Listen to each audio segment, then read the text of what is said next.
Welcome back to the YouTube channel.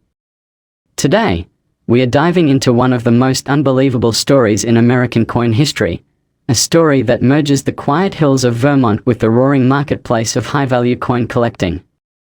It's about the 2001 D quarter dollar, featuring Vermont and the year 1791. But this isn't just any quarter.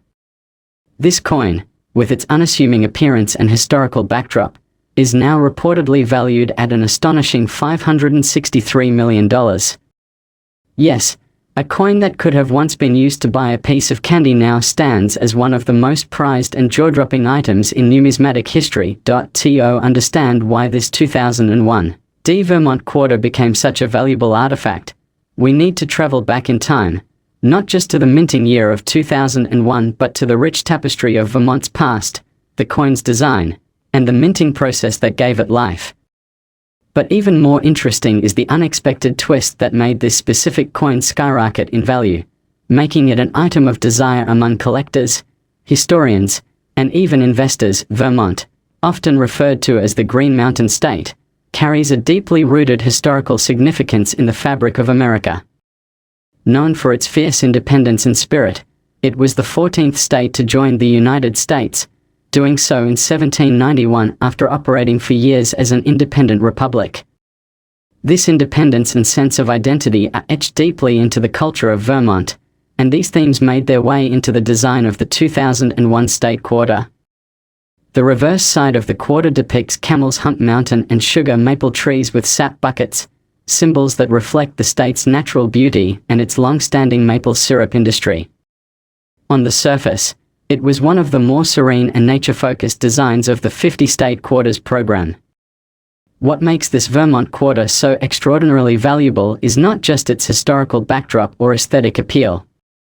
The story takes a fascinating turn in 2002 when a retired coin grader in Denver stumbled upon a peculiar quarter while sorting through a batch of pocket change he'd received from a local gas station.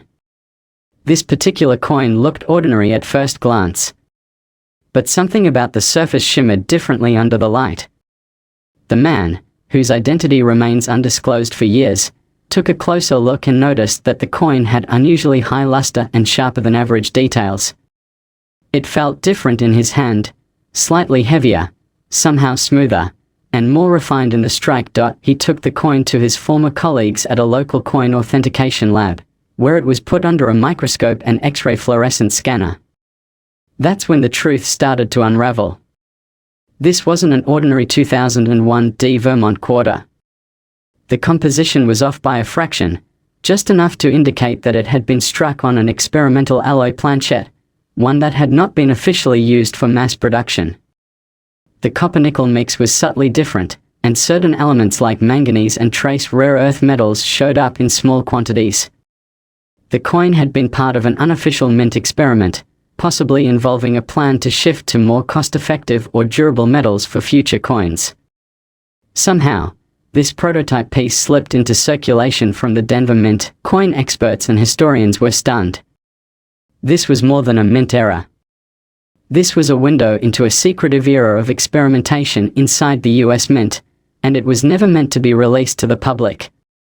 With only one known specimen ever found in circulation, and no record of any others being made available to collectors or dealers, the rarity factor skyrocketed. The coin was dubbed the Vermont Phantom due to its mysterious origin and near-mythical status. Word of its existence spread like wildfire through coin collecting circles and online numismatic forums.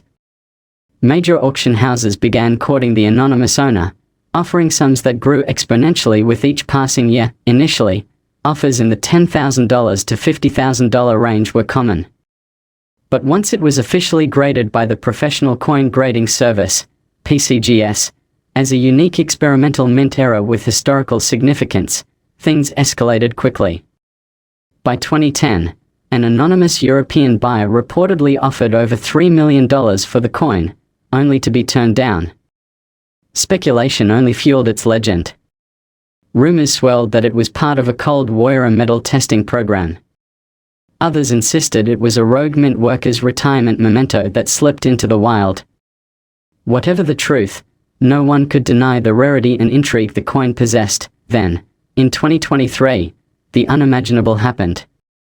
The coin went up for auction at a private, invitation-only event hosted by one of the most prestigious auction houses in the world. The invite list included billionaire collectors, museum curators, and hedge fund managers with interests in rare tangible assets. After a feverish bidding war that lasted nearly 30 minutes and involved secret phone calls and hushed conversations in 3 languages, the final gavel dropped. The winning bid?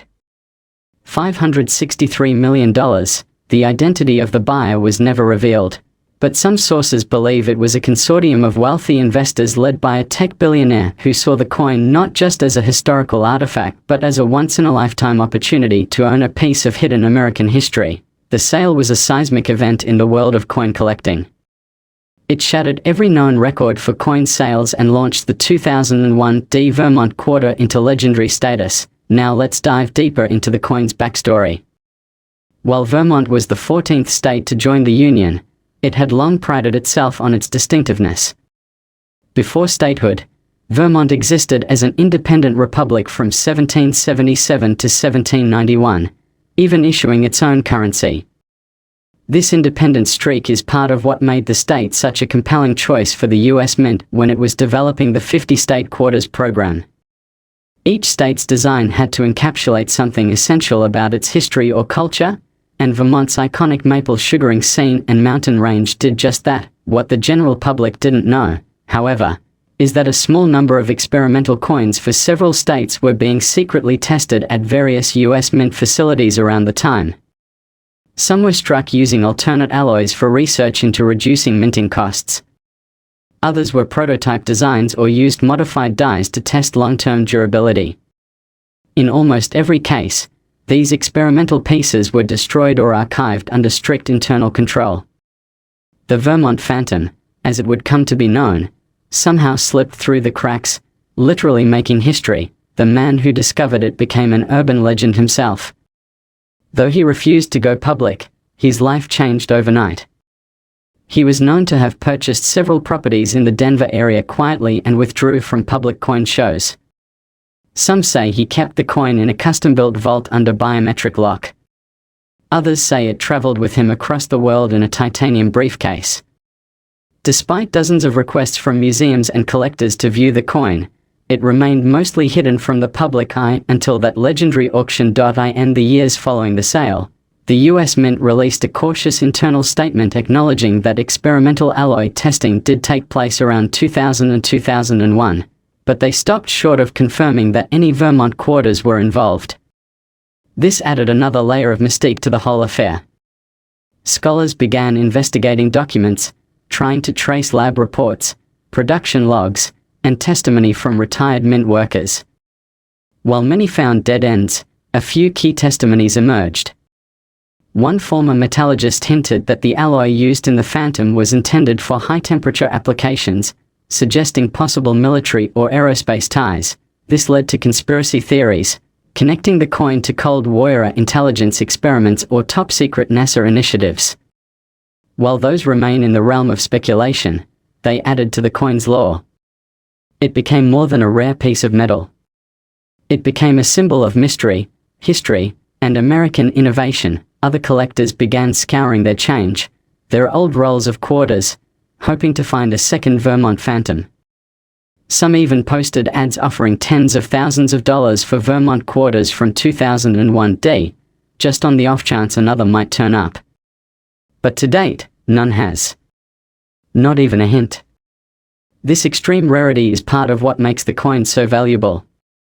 Unlike other mint eras, which can exist in the dozens or even hundreds, the Phantom stands alone, but its story also opened up new awareness about coin collecting itself.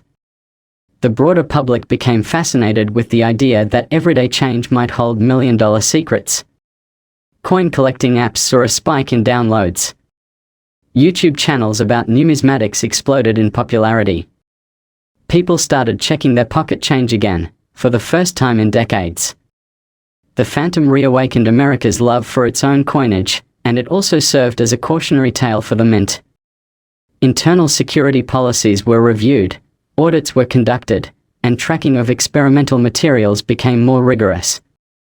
It's unlikely that another coin like the Vermont Phantom will ever slip through the cracks again, making its singularity even more profound. The coin's value today isn't just in its physical composition.